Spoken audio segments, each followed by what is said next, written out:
Assalamualaikum warahmatullahi wabarakatuh. Teman-teman, kembali lagi di channel YouTube saya, Khairun Imam. Gimana nih kabar kalian? Semoga kita semua selalu diberi kesehatan, kemudahan, dan juga limpahan rezeki dari Yang Maha Kuasa, teman-teman ya. Nah, di video kali ini kita akan melihat bagaimana Menteri Keuangan yang baru, yakni Bapak Purbaya, sepertinya memang punya mental dan gaya koboi nih, teman-teman. Kenapa saya bilang begitu?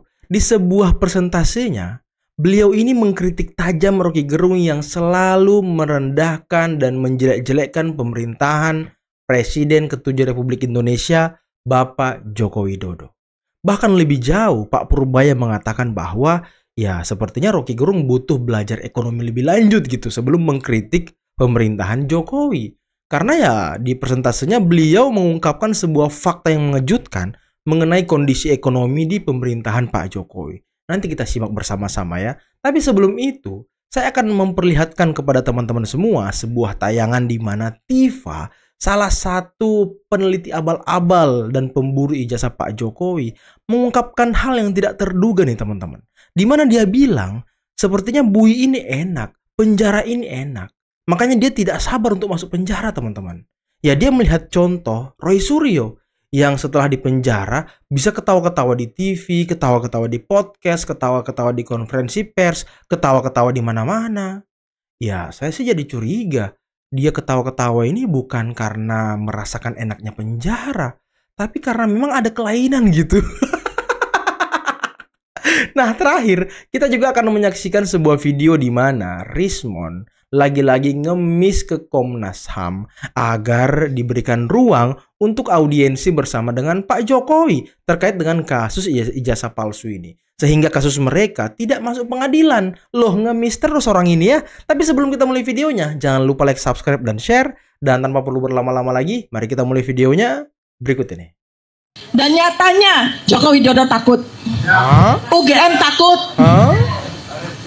Barreskrim takut, ya. Oke, sekarang terus apa yang bikin kami takut?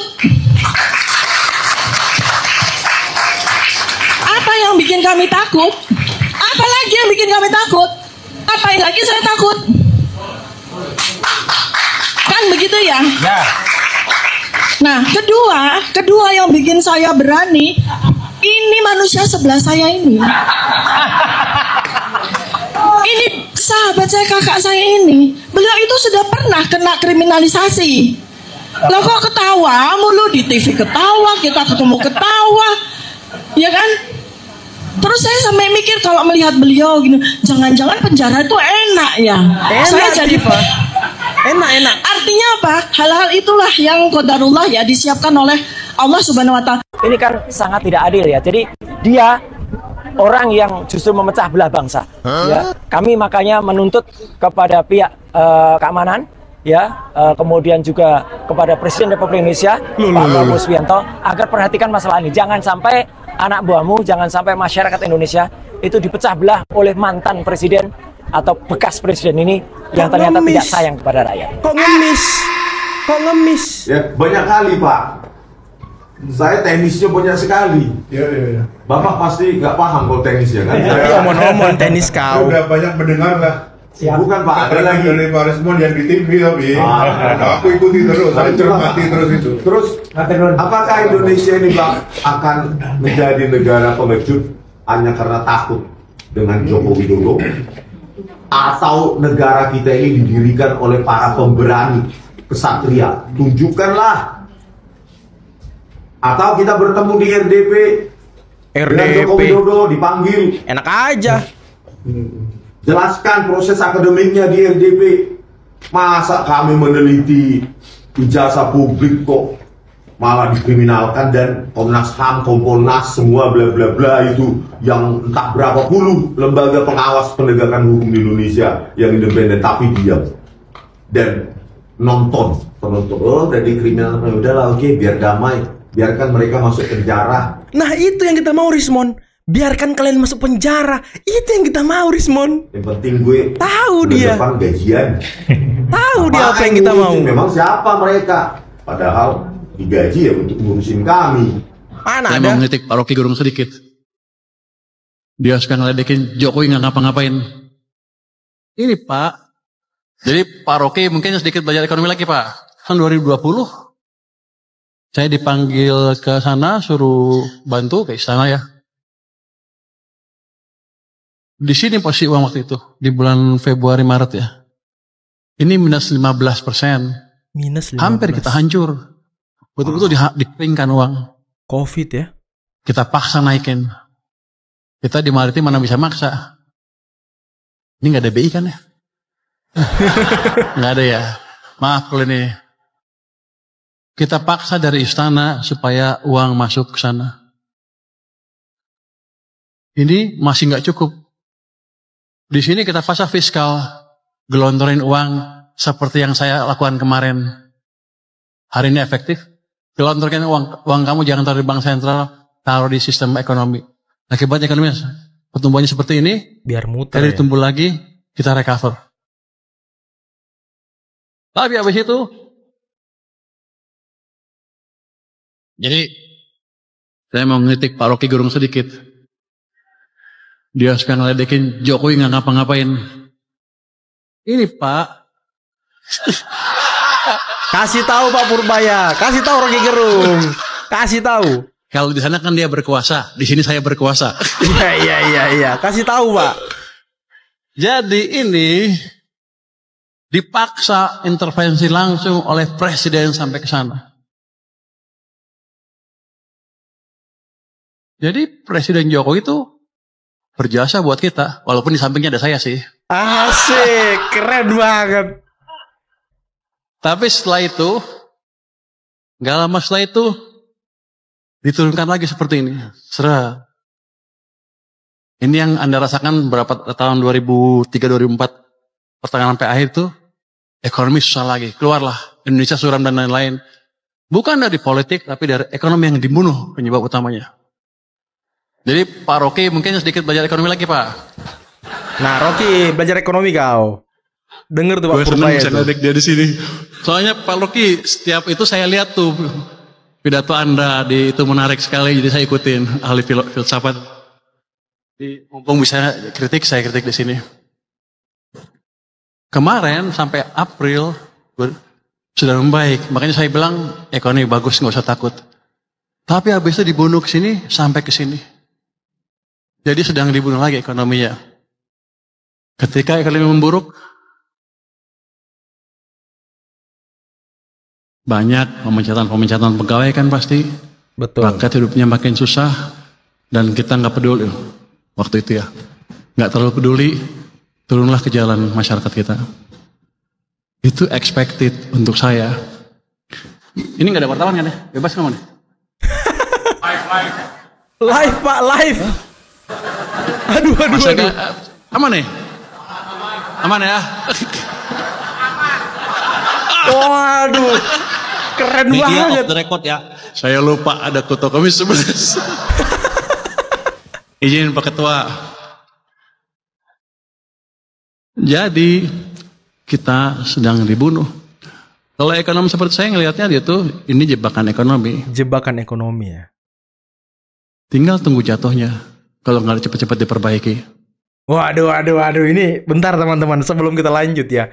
Ini Pak Menteri Purbaya keren banget loh. Wah ini menteri idaman saya nih. Tanpa mencela-mencela, tanpa ngomong di filter-filter. Ya beliau ngomong dari hati gitu. Ya gaya-gaya koboi lah. Ya ada kemiripan mungkin dengan Pak Prabowo ya kan. Ngomong apa adanya gitu. Ngomong apa adanya, nggak ada yang disembunyikan. Dan tadi beliau mengkritik tajam Rocky Gerung yang selalu ngata-ngatain pemerintahan Pak Jokowi. Yang selalu ngata-ngatain Pak Jokowi nggak ngapa-ngapain. Nah tadi tuh dijelaskan oleh Pak Purbaya.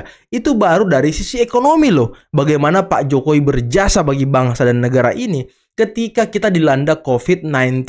Di mana beliau berhasil menaikkan ekonomi kita sehingga tidak terjadi krisis teman-teman. Dan di samping Presiden Jokowi waktu itu ada Pak Purbaya yang mungkin memberikan masukan-masukan, insight-insight yang positif sehingga kita bisa bekerja sama bahu-membahu membawa bangsa kita keluar dari krisis COVID-19. Wah, luar biasa.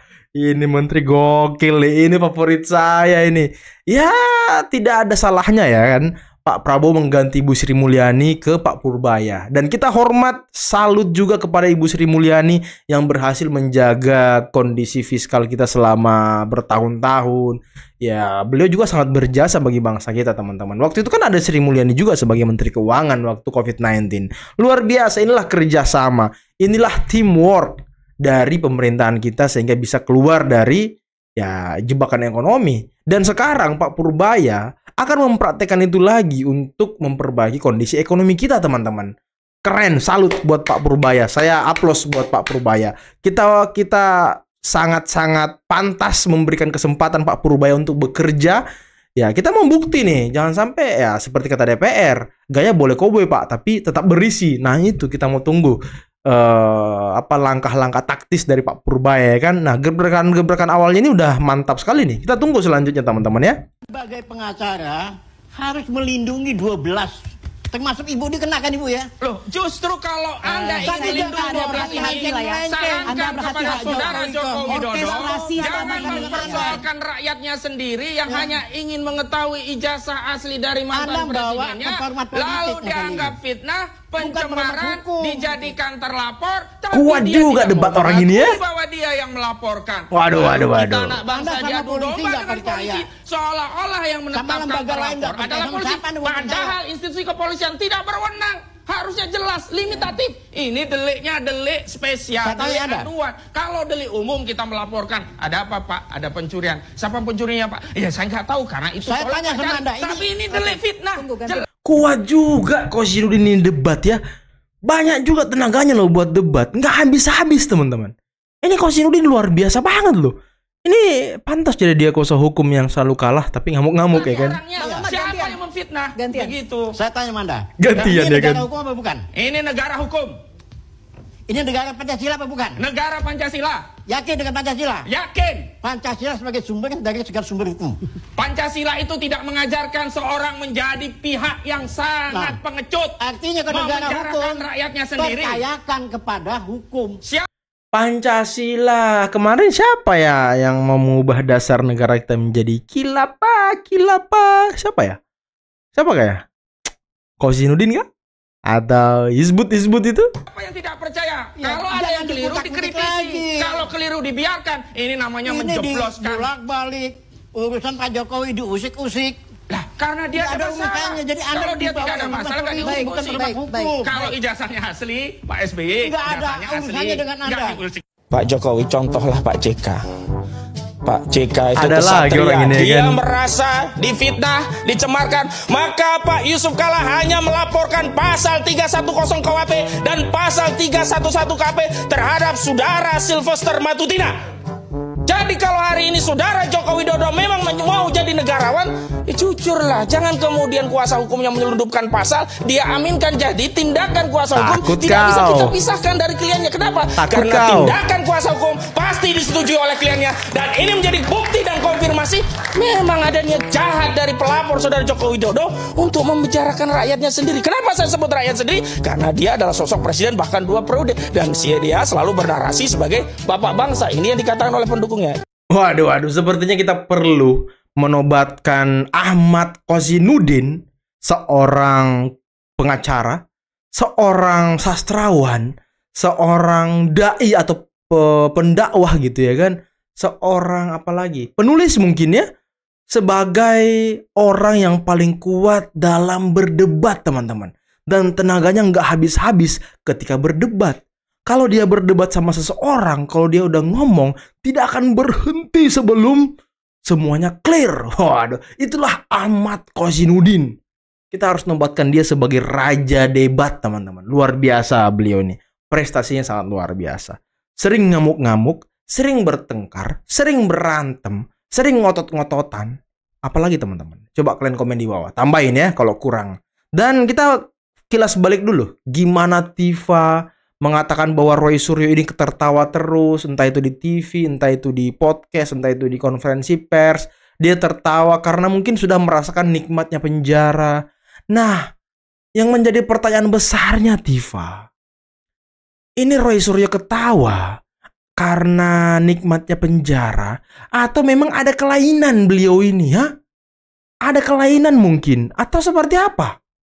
Menurut teman-teman yang nonton video ini seperti apa? Ada kelainan atau dia memang menikmati namanya penjara? Karena Tifa juga sebenarnya kalau kita dengar tadi sudah tidak sabar lagi mau masuk bui, mau juga merasakan nikmatnya penjara. Dan jangan sampai nanti kalau Tifa sudah bebas, dia bisa tertawa-tertawa juga seperti Roy Suryo. Itu mungkin harapannya ya. Dan terkait Rismon, dia minta RDP dipertemukan dengan Jokowi. Ya harapannya mungkin bisa berakhir damai. Kok minta RDP? Nanti Rismon ya, nanti ketemu Pak Jokowinya di pengadilan aja gitu. Biar ijazahnya sekalian diperlihatkan, bukti-bukti UGM dibuka, biar kalian bisa mencret-mencret di pengadilan. Aduh, malang sekali nasib orang-orang ini. Ya, kita tunggu teman-teman ya kabar baik dari Polda Metro. Ini Polda Metro lama banget nih mengurusi kasus ini. Ayolah Polda Metro, segerakanlah. Ini udah lama banget nih. Penyidikannya udah lama banget, udah sebulan lebih nih. Harusnya udah clear, udah terkumpul nih bukti-buktinya semuanya. BAP ahli mungkin udah kelar juga gitu ya kan. Nah, mungkin minggu ini sudah bisa ada penetapan tersangka. Biar orang-orang ini nggak bikin gaduh terus loh. Capek loh ini. Dan tadi Roy Suryo juga ngemis-ngemis kepada Pak Prabowo agar Pak Prabowo hadir di tengah-tengah kasus ini. Untuk apa kau tarik-tarik Pak Prabowo? Ha? Untuk apa kau tarik-tarik presidenku yang sekarang sedang bekerja bersama dengan Mas Gibran untuk rakyat dan bangsa Indonesia? Jangan kau seret-seret Pak Prabowo ke dalam kasus remeh-temeh dan gak jelas ini. Kasus ini sebentar lagi masuk pengadilan. Kalian bentar lagi mungkin jadi tersangka. Jadi ikuti aja proses hukumnya. Nggak usah kau tarik-tarik siapa-siapa. Terus kau bilang tadi Roy Suryo, Pak Jokowi mengadu domba anak bangsa. Lu, kawan-kawan kalian itu yang mengadu domba anak bangsa. Terus kau tuduh lagi Pak Jokowi. Ngaca kau, hei. Ngaca dong. Atau mungkin Tifa ini kan. Dia kan ini dokter nih, sering memeriksa kejiwaan orang. Coba dong, coba.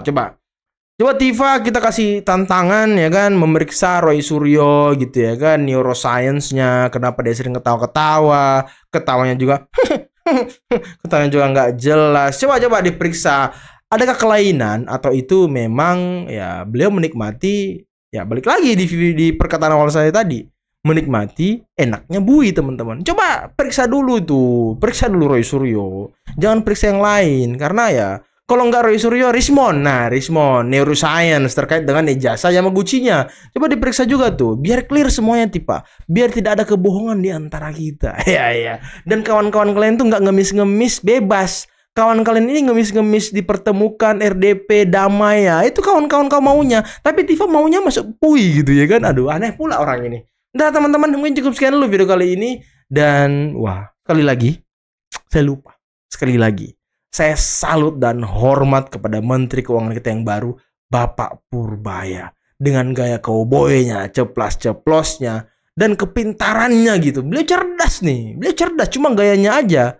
Kalau kata orang, apa ya, selengian atau apa gitu ya kan. Nah mungkin kayak gitu nih Pak Purbaya nih, rock and roll. Dan kita bisa lihat juga tuh, track record Pak Purbaya suka makan di pinggir jalan. Ya beliau sederhana gitu ya kan. Dan paling penting, harta kekayaannya di laporan LHKPN-nya beliau tidak ada hutang loh. Tidak ada hutang teman-teman. Dan hartanya kalau nggak salah berapa puluh atau berapa ratus M itu. Tanpa hutang. Waduh luar biasa orang ini ya. Oke mungkin cukup sekian dulu video kali ini. Jangan lupa like, subscribe, dan share videonya. Akhir kata billahi taufiq wal hidayah. Assalamualaikum warahmatullahi wabarakatuh. Bye-bye.